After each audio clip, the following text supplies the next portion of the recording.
If Bear Bachmeier is the quarterback of the future for the BYU football program, BYU's track record suggests that he could follow the same path to the starting job as Zach Wilson.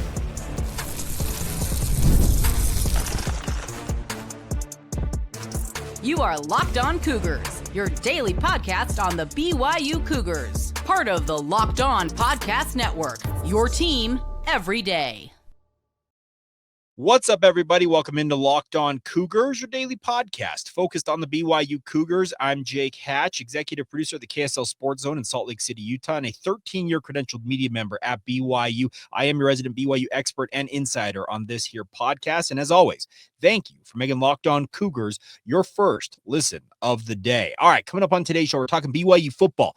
If Bear Bachmeier is indeed the proverbial quarterback of the future for the BYU football program, what does he need to do to earn that job as soon as this fall? We'll dig into that. Then we're going to talk BYU basketball. Are they a true national title contender, as one major publication suggests?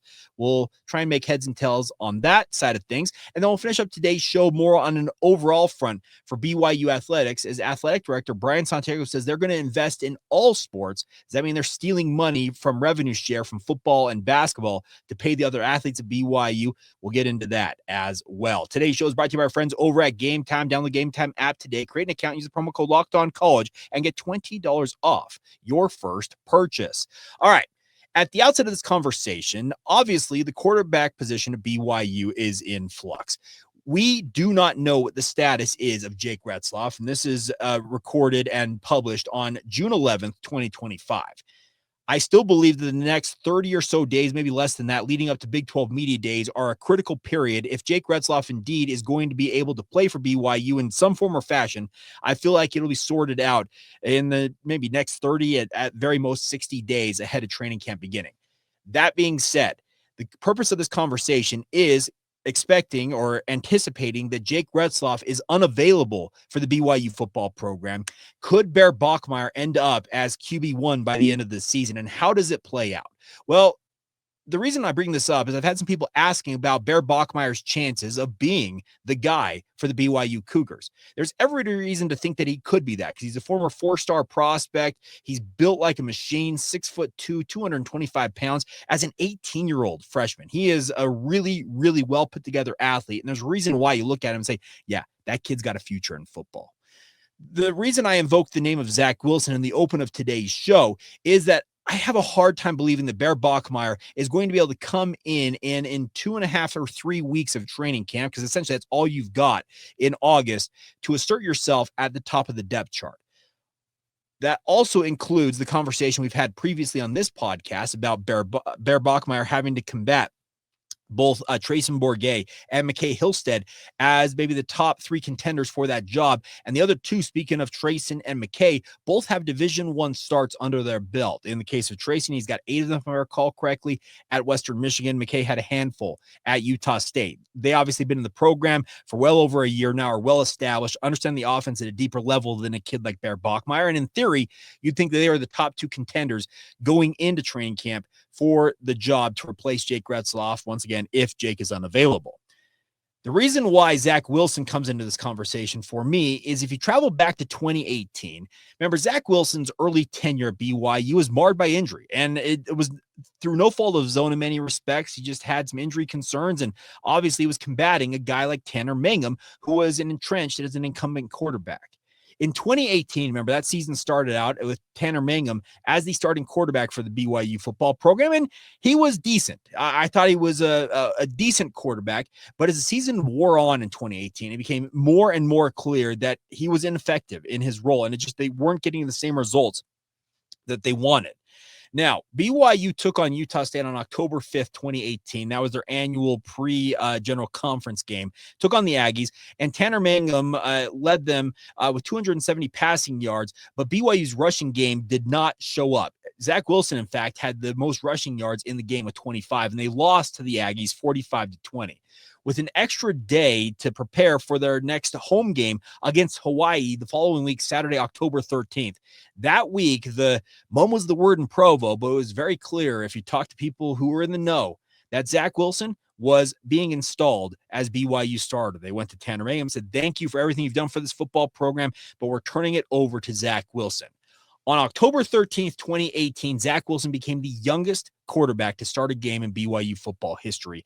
And ultimately, the rest of the season was all about getting Wilson entrenched in the job, letting him do his thing. And he responded with some highs and some lows as BYU ground out less than stellar record. Let's be honest. They did play in a bowl game against Western Michigan, and he capped it, speaking of Zach, with his finest performance of the season, going perfect and passing in that game against the Broncos, 317 passing yards, and was named the MVP of the famous Idaho Potato Bowl. But before that, it was kind of an up and down run with Zach as they bumped and grinded their way to a 6-6 record.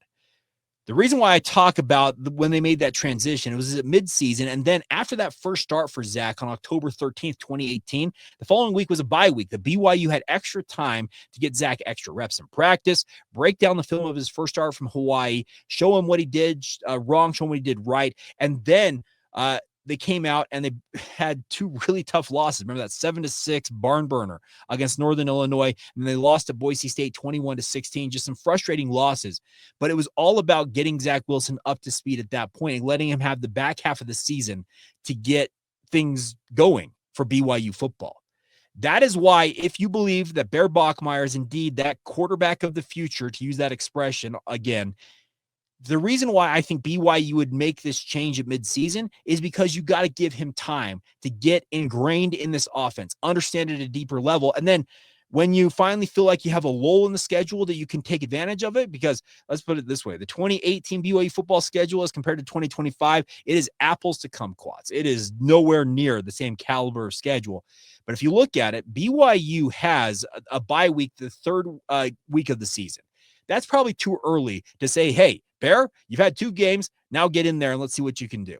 I think if you were to make a change of this variety, and as I said, this is a big if, it probably would come for the final month of the season, because after BYU takes on Utah on October 18th, they travel to Iowa State and then get a much-needed respite as they come off that game against the Cyclones and have a bye week the weekend of Halloween before they travel to Texas Tech.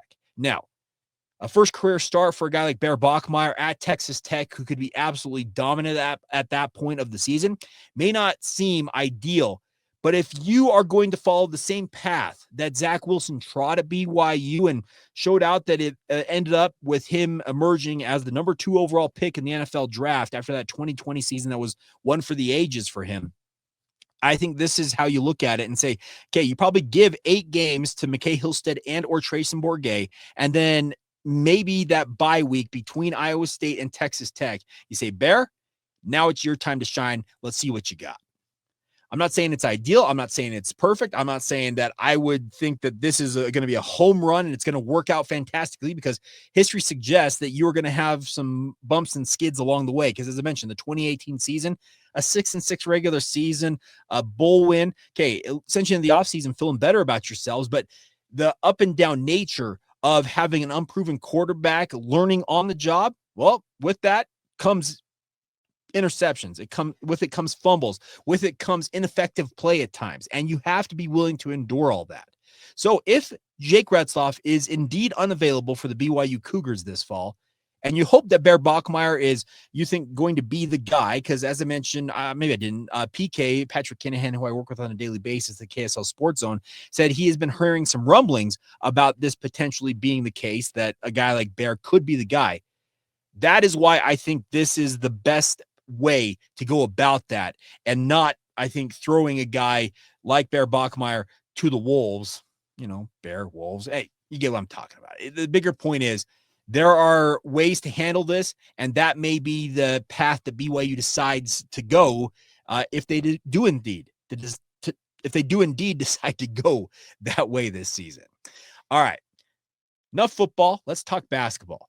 Are the BYU Cougars under Kevin Young a true national title contender? Well, CBS sure thinks so, and why do they think that? We'll try and make heads and tails of it next, right here on the Locked On Cougars podcast. Today's show is brought to you by our friends over at Game Time. Now, Game Time is here for you guys to have fun when it comes to the NBA playoffs, really anything else you got going on in your life. The intensity, the buzzer beaters, and the fans losing their minds at the NBA playoffs or the finals. It's kind of atmosphere you must experience live, and if you have not experienced it, our friends with Game Time can help you guys out. The best part is Game Time makes it fast and easy to get your seats, even for the biggest games out there. The prices on the app actually drop as they get closer to tip-off from killer last-minute deals, panoramic seat views, and no surprise fees. Game Time is a total game changer, my friends. You can go on the app right now and check out whatever event you want to go to, whether it's the NBA Finals or anything else, baseball games. You're looking at future tickets for BYU football, concerts, theater, no matter what you're into, Game Time has got you covered. And with Game Time's guarantee, you know you're getting the best deal. If you find a better seat in the same row and section, they will credit you 110% of the difference. So take a guesswork out of buying your tickets and do it with our friends over at Game Time. Download the Game Time app today, create an account, and use the promo code LOCKEDONCollege for $20 off your first purchase. Terms apply. You're going to create that account and redeem the promo code LOCKEDONCOLLEGE. That's LOCKEDONCollege for $20 off. Download the Game Time app today. Last minute tickets, lowest price, guaranteed. Thank you once again for making Locked On Cougars your first listen of the day. If you have not done so already, please continue to subscribe, rate, and review. Share this with your family and friends. Let them know it's BYU content available on demand whenever and wherever they want to get it, and appreciate all of your guys' patronage. And also, as I mentioned before, just getting the word out. If you would like to advertise with the podcast, reach out lockedonbyu@gmail.com is the way to get in contact with us, and we can get you in contact with our sales team and get you on the path to advertising success with Locked On. All right, let's talk some BYU basketball. Now, there's a lot of hype about Kevin Young's squad this coming season. AJ DeBonsa, in his own right, carries a lot of that weight of expectation for the BYU basketball program, and for good reason. Depending on which publication you look at, ranking recruiting services, he's either the number one or the number two recruit in this past recruiting cycle, and many people believe that this year he may have been the number one overall pick in the NBA draft, and that would indicate that he's the odds-on favorite to be selected number one overall next June when he's out in Brooklyn at the NBA draft. With all that, is BYU truly built to contend around him, and have they built the type of roster that can be a title contender? Well, CBS Sports decided to do what they called their tiers of Big 12 football, and they broke them down essentially into tiers. There's 4 different tiers. Let's break them down real quick for you guys. 5 tiers. Title contenders is in tier 1, top 25 caliber club tier 2. Tier 3 is a tournament team. Tier 4 is Bubblicious, and then tier 5 is the basement. Well, if you scroll down in this story, there are 3 title contenders. Now, one is the national runner-up from this past year. That's the Houston Cougars. Obviously, they would be a title contender once again this year. Then you look at Texas Tech, who has spent quite a bit of money in NIL and has a lot of returning talent, and they're expected to be in the mix as they lost in the Elite 8 of this past NCAA tournament. And then there are the BYU Cougars, obviously lost in the Sweet 16 this past year. And here is what CBS had to say. They call it the scoop about BYU. BYU's best 4 players are just terrific. DeBonsa, speaking of AJ DeBonsa, is the sell. The potential number 1 overall pick has every athletic tool to be one of the best players in college basketball, and BYU has wisely surrounded him with a terrific situation to accentuate his strengths and make the game easier. Poaching Rob Wright III from Baylor was a massive development. BYU needed a paint-touch guard and got the best one on the board. Richie Saunders is back to do what Richie Saunders does, hand out buckets. Saunders could easily join the coveted 50-40-90 club this season. And then Keita, speaking of Keita, is a tough, physical, two-way big who embraces his role. Those 4 are the anchors, and BYU is loaded up on shooters to complement DeBonsa's drives, Wright's pick-and-roll game, and Saunders' off-movement brilliance. Keep an eye on both Kennard Davis Jr. and Mihailo Boskovic. Kennard Davis, a Southern Illinois transfer, should be unleashed defensively in a smaller offensive role, but he's capable of adding another shot-creating big guard to this mix. Boskovic is a rangy 6'10 forward who can shoot it and drive long closeouts, and the BYU basketball coach Kevin Young has so many buttons he can press offensively, and the Cougars defense should be able to play more coverages with candidly way better athletes. The ground that DeBonsa and Davis can cover on the perimeter is just another level compared to the previous iterations of BYU basketball, unquote. BYU can, BYU can win 6 straight. Speaking of the 6 games you need to win an NCAA tournament title. Wow. That's pretty high praise for BYU, but Are they saying anything that's out of the ordinary? No, I don't think they are. I think they actually nailed it. BYU has their 4 anchor players. And yeah, Kennard Davis Jr. probably is the number 5 guy in that starting lineup for BYU. But they didn't mention guys like Tyler Maris. They didn't talk about Brody Kozlowski. There are so many guys on BYU's roster that are capable of contributing at a high level. That, yeah, there's a reason why BYU is being considered as a national title contender, but it does begin and end with AJ DeBonsa. He will drag BYU as far as they can go this season, it feels like, even though he is just 18 years old. Everybody else on this roster for BYU, outside of Xavier Staten, are older than him, more experienced than him. And the thing is, they're still going to be orbiting his gravitational pull because he is truly that good of a player.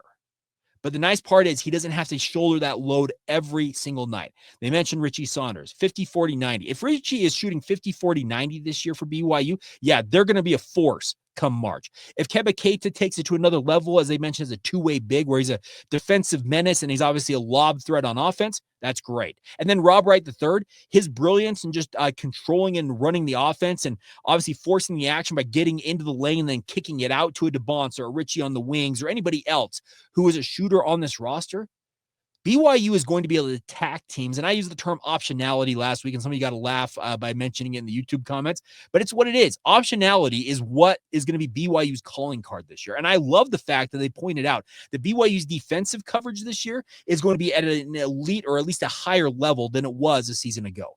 One thing that I think AJ DeBonsa can never be denied or discredited for is that he doesn't play defense. He hoofs it. He absolutely gets after it on the defensive end of the court. He is a true two-way player. He is not conserving his energy to dominate offensively. Yeah, there are times he coasts, but he coasted in high school because he could. He was the best player on the court by and large every single game he played at the high school level. He could coast a little bit, but he gets after it. And everybody else on this roster, Rob Wright, even though he's a diminutive guard relative to other guys on the roster, he's a dog on defense. I love what Kennard Davis Jr. brings to the table. There have been comments made about him that he could be the Mawit Mag for this BYU squad. And we all know the critical role that Mawit Mag took on last year for the BYU basketball program. It was maybe the most critical role that got BYU to where they got in the end. I love the fact that Kevin Young has built this roster to have versatility, to have that optionality, to attack teams every which way they can be attacked. And obviously on defense, where they can get after it and be more dogged on that end of the court. You're not going to win a national title just outscoring everybody. You have to win it with defense. And I think that Houston has shown that because, quite frankly, Houston's the one team that has been just a thorn, an absolute thorn in the side of BYU since joining the Big 12. But there's why Houston's a perennial Final Four, if not a national title contender, because they get after it defensively. They are maybe the most dogged defensive team this side of really anybody in college hoops. And I think it'd be a great selling point for BYU to look at Houston and say, we want to emulate that. Maybe you won't be able to be that dogged because Houston, they've got some premier athletes and they are conditioned and they train at a level that is really, really unprecedented, unmatched, and Kelvin Sampson works them hard.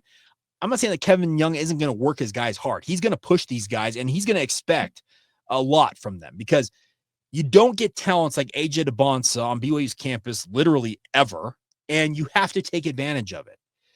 Could BYU crash out in the Elite Eight if they run into a hot shooting team like they did this past year against an Alabama? Yes, that could happen. That is the madness that March entails. But the simple fact of the matter is I completely agree with where CBS Sports is coming from and saying that BYU's versatility, the different options they have put onto this roster to give Kevin Young every combination in theory that he could want, it means that BYU is an absolute force and they indeed could, as they say, quote, win 6 straight. It's never happened in BYU basketball history. They have never won 4 straight. They have not been to a Final Four, and that would be an accomplishment in and of itself to make it to the final weekend of the collegiate basketball season. But why stop there? Dream big, work your tails off, and get after it this year. There is every opportunity for BYU basketball to win a national title, and I, for one, can't wait to have that front row seat to watch it all play out this fall. All right, coming up next, we'll finish up today's show with more of an overarching look at the BYU athletic department.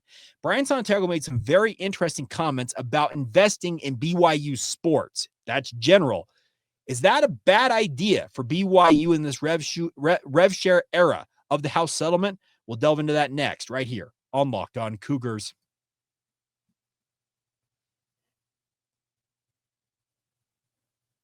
Thank you once again for making Locked On Cougars your first listen of the day. If you have not done so already, what are you waiting for? Sign up for the Locked On Cougars Insider Group. Get the inside scoop on all things BYU sports that I'm hearing.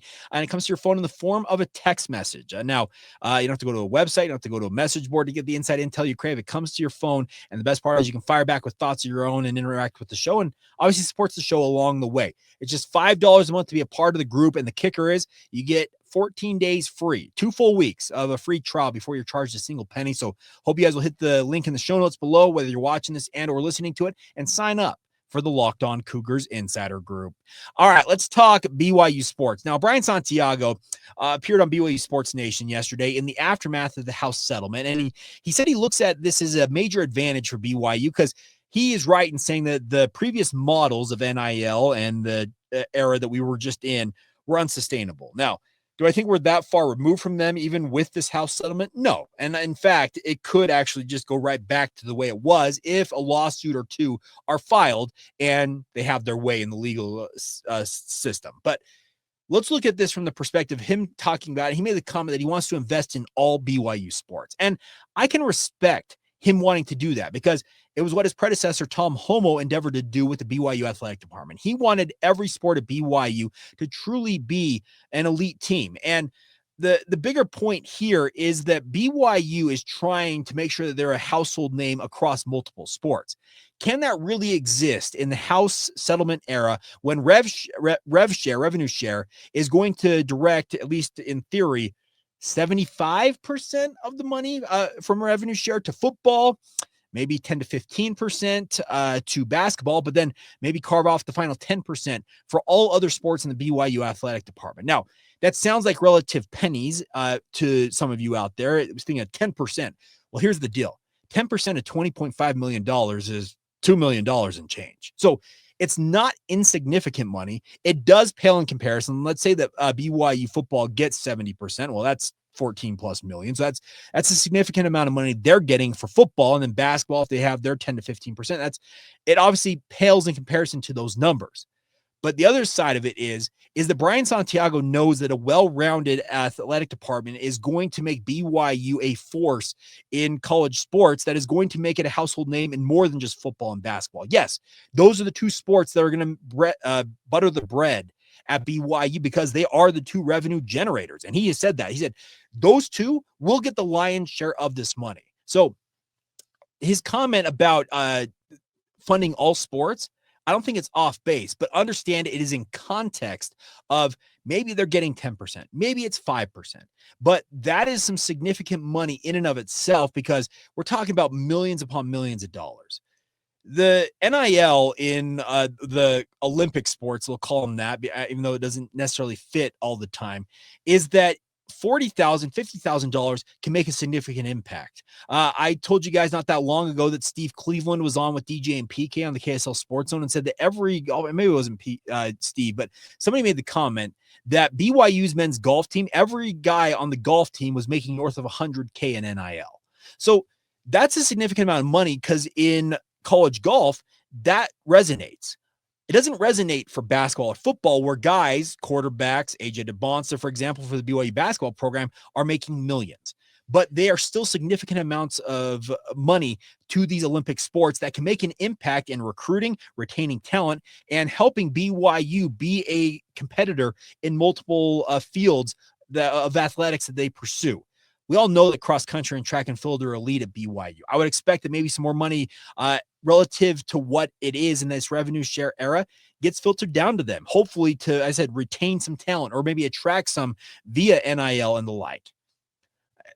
the bigger point is understand that, yeah, Brian Santiago, he wants BYU sports to matter, and he wants them to matter on a national level. He said that Henry B. Eyring, now a second counselor in the first presidency of the Church of Jesus Christ of Latter-day Saints, spoke to BYU's athletic department at one point and said, a coach, I guess, asked the question, what's the expectation of us at BYU? And said, be great, be excellent. And the follow-up question was, what does that mean? And it says, to resonate and to matter nationally.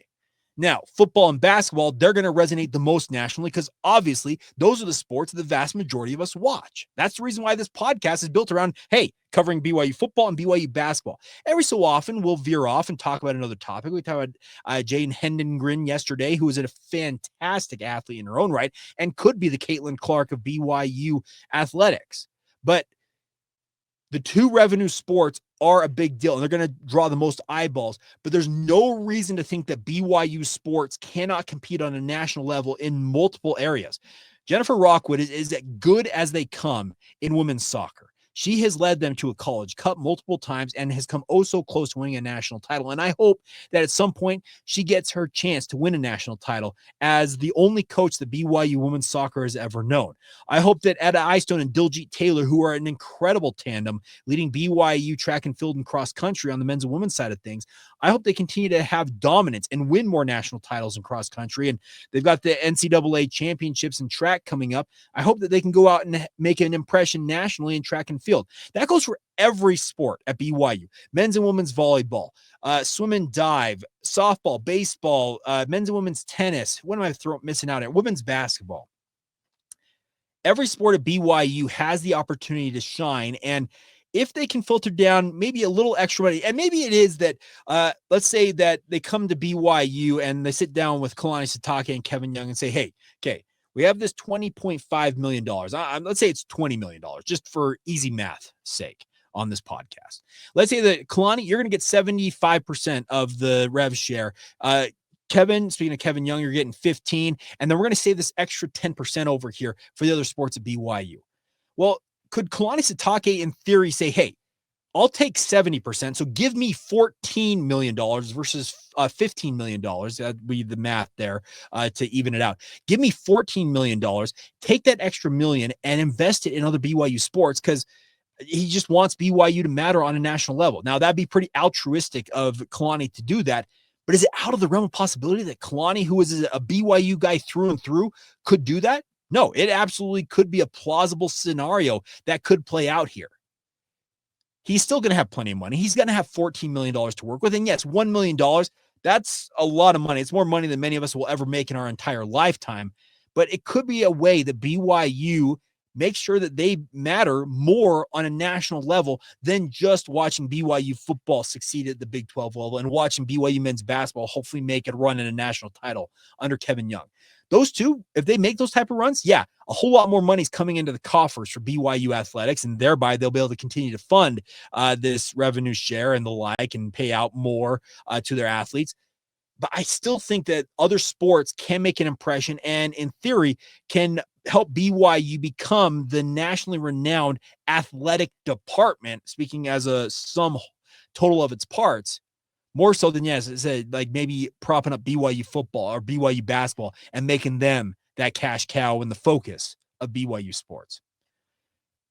Food for thought. I'm interested to hear your feedback on any of it. I appreciate all the feedback, honestly. Good, bad, and indifferent. I do appreciate feedback. It helps me become a better host. And let me know what you think. Am I up in the night in considering that notion that maybe there could be an extra little bit of money, like I said, $1 million carved out or more than that for BYU's other sports?